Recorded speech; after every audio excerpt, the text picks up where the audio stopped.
আমি আর মামা ঘুরু ঘুরু করতে বেরিয়েছিলাম। মামার খুব মাছ খেতে ইচ্ছা করছে, তো আমরা তো আর বাড়িতে নেই, আমরা তো রুমে আছি, জানো তো সবাই হোটেলে আছি। তো আমি আর মামা অনেক দূর চলে এসেছিলাম রুম থেকে। তারপরে যাওয়ার সময় দেখিনি, আসার সময় দেখি আমাদের এই দোকানটা চোখেই পড়েনি। তারপরে আসার সময় দেখি হ্যাঁ একটা দোকান আছে, চলো মাছ খাই। আর এখানে দেখো মাছে কীরকম করে যেন মশলা লাগাচ্ছে, পাউডারের মতন, মনে হয় কতগুলো পাউডার ঢেলে দিয়েছে। আর চেন্নাই কিন্তু এরকম না, চেন্নাইয়ে কাদা কাদা আর এখানে পাউডার। তারপর আমাদের যা যা মাছ দেওয়ার ছিল তাইতে আমরা নিয়ে নিলাম।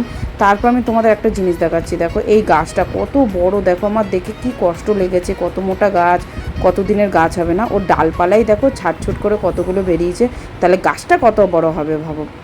তো আমার খুব খারাপ লেগেছে, এর জন্য তোমাদেরও দেখালাম। মামাকেও আমি তাই বলছিলাম, মামা বলছিল তুমি ভেবে এইসব কী করবে, ওরা তো কেটেই দিয়েছে, আর ভেবে কোনো লাভ আছে?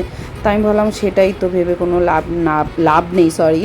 তো আমি যবের থেকে আমি মামার কাছে এসেছি বিয়ের পর, তবের থেকে আমাকে ননভেজে পাল্টে দিয়েছে, জানো তো। আমার শাক সবজি পাতা বাটা এইসব ভাল লাগতো, যবের থেকে ওর কাছে এসেছি আমাকে ননভেজ খাওয়ানো শিখিয়ে দিয়েছে। আমার মতন কার দশা প্লিজ আমাকে কমেন্ট করো, চ্যানেলটাকে যদি সাবস্ক্রাইব না করো প্লিজ করে দিও। চলো ফ্রেন্ড, টাটা।